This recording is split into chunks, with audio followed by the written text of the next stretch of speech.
ನನಗೆ I infection ಇದ್ದಿದ್ದರಿಂದ ನಾನು ನೀರಿಗೆ ಇಳಿಲಿಲ್ಲ. ಬಟ್ ನಾನು ಮುಂಚೆ ನೀರಿಗೆ ಇಳಿದಿದ್ದೆ ಈ ಥರ ಫಾಲ್ಸಲ್ಲಿ.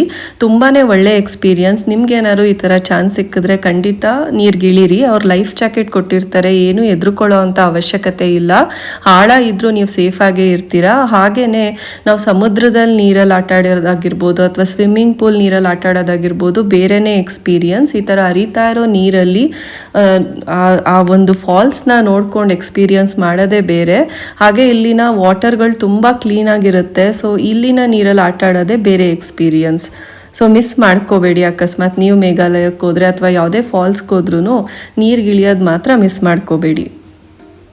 ನೀವು ಮೇಘಾಲಯಕ್ಕೆ ಪ್ಲ್ಯಾನ್ ಮಾಡ್ತಾ ಇದ್ರೆ ಎಕ್ಸ್ಟ್ರಾ ಸ್ವಿಮ್ ವೇರ್ಸ್ನ ಇಟ್ಕೊಳ್ಳೋದು ಮಾತ್ರ ಮರಿಬೇಡಿ. ಯಾಕೆಂದರೆ ಅಲ್ಲಿ ತುಂಬ ಫಾಲ್ಸ್ ಇರೋದ್ರಿಂದ ನೀರಿಗಿಳ್ದೇ ಇಳಿತೀರಾ. ಅವಾಗೆಲ್ಲ ನಿಮಗೆ ಡ್ರೈ ಮಾಡ್ಕೊಳ್ಳೋಕೆ ತುಂಬ ಕಷ್ಟ ಆಗುತ್ತೆ, ಎಲ್ಲ ನೀರು ಅಬ್ಸರ್ವ್ ಆಗೋದ್ರೆ ನಿಮ್ಮ ಕ್ಲೋತ್ಸ್ಗೆ. ಅದಕ್ಕೆ ಸ್ವಿಮ್ ವೇರ್ ಇಟ್ಕೊಂಡು ನೀವು ಹಾಕ್ಕೊಂಡು ನೀರಿಗೆ ಇಳಿಯೋದ್ರಿಂದ ಅದು ನೀರನ್ನ ಜಾಸ್ತಿ ಅಬ್ಸರ್ವ್ ಮಾಡ್ಕೊಳ್ಳಲ್ಲ, ನಿಮಗೆ ಕ್ಯಾರಿ ಮಾಡೋಕ್ಕೂ ತುಂಬ ಈಸಿ ಆಗುತ್ತೆ.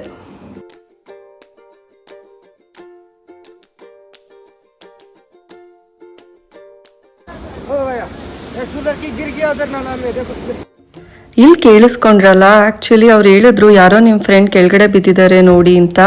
ನಮಗೆ ಗೊತ್ತಿರಲಿಲ್ಲ ಆವಾಗ ಯಾರು ಬಿದ್ದಿದ್ದಾರೆ ಅಂತ. ಆಮೇಲೆ ಗೊತ್ತಾಯಿತು ನಮ್ಮ ಕ್ಲೋಸ್ ಫ್ರೆಂಡೇ 6 ಫೀಟಿಂದ ಕೆಳಗಡೆ ಬಿದ್ದಿದ್ದು ಅಂತ. ಅವಳು ತುಂಬ ಸ್ಟ್ರಾಂಗ್ ಮೆಂಟಲಿ ಇದ್ದಿದ್ದರಿಂದ ಏನೂ ಆಗಿಲ್ಲ ಅಂತ ನಮ್ಮ ಟ್ರಿಪ್ ಕ್ಯಾಪ್ಟನ್ ಸಹಾಯದಿಂದ ಮೇಲ್ ಬಂದು ಟ್ರಕ್ ಕಂಪ್ಲೀಟ್ ಮಾಡಿದ್ಲು. ಕೈ ಕಾಲೆಲ್ಲ ತರ್ಚೋಗಿತ್ತು. ಅವಳು ಲೆಫ್ಟ್ ಹ್ಯಾಂಡ್ ಕೊಟ್ಟಿದ್ರಿಂದ ಲೆಫ್ಟ್ ಹ್ಯಾಂಡ್ ಪೇಯ್ನ್ ಸಹ ಇತ್ತು ಅವಳಿಗೆ. ಇವಾಗಲೂ ರಿಕವರ್ ಆಗ್ತಾ ಇದ್ದಾಳೆ. ಬಟ್ ಅವಳು ತುಂಬ ಸ್ಟ್ರಾಂಗ್ ಮೈಂಡೆಡ್ ಇದ್ದಿದ್ದರಿಂದ ಪರವಾಗಿಲ್ಲ. ಅದಕ್ಕೆ ಹೇಳೋದು ಮನಸ್ಥೈರ್ಯನೇ ಎಲ್ಲ ಅಂತ. ನಾವು ಯಾವಾಗಲೂ ಪಾಸಿಟಿವ್ ಆಗಿರಬೇಕು. ಸೊ ಅವಳು ಇಡೀ ಟ್ರಿಪ್ಪು ಎಷ್ಟೇ ಗಾಯಗಳಾಗಿದ್ರು ಆರಾಮಾಗಿ ಟ್ರೆಕ್ನ ಕಂಪ್ಲೀಟ್ ಮಾಡಿ ಟ್ರಿಪ್ನು ಸಕ್ಸಸ್ಫುಲ್ಲಾಗಿ ಕಂಪ್ಲೀಟ್ ಮಾಡಿದ್ಲು. ಇದು ನನ್ನ friend Priyanka. So special thanks to her. ಯಾಕೆ ಅಂತಂದರೆ ನಂಗೆ ಐ ಇನ್ಫೆಕ್ಷನ್ ಆಗಿತ್ತು ಅಂತ ಹೇಳಿದ್ನಲ್ಲ, ಅವಾಗೆಲ್ಲ ರೈಟ್ ಪ್ಲೇಸಿಗೆ ಐ ಡ್ರಾಪ್ಸ್ ಹಾಕಿ ತುಂಬಾ ಎಕ್ಸ್ಟ್ರಾ ಕೇರಿಂಗಾಗಿ ನೋಡಿಕೊಂಡ್ಲು. ಹಾಗಾಗಿ ಅವಳಿಗೆ special thanks.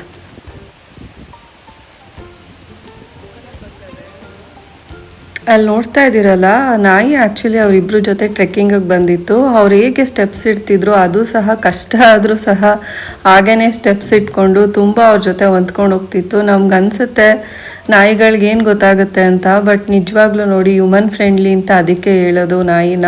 Purest form of love ಕೊಡೋದೇ ನಾಯಿ ಅಥವಾ ಪ್ರಾಣಿಗಳು ಅಂತ ನನಗನ್ಸುತ್ತೆ.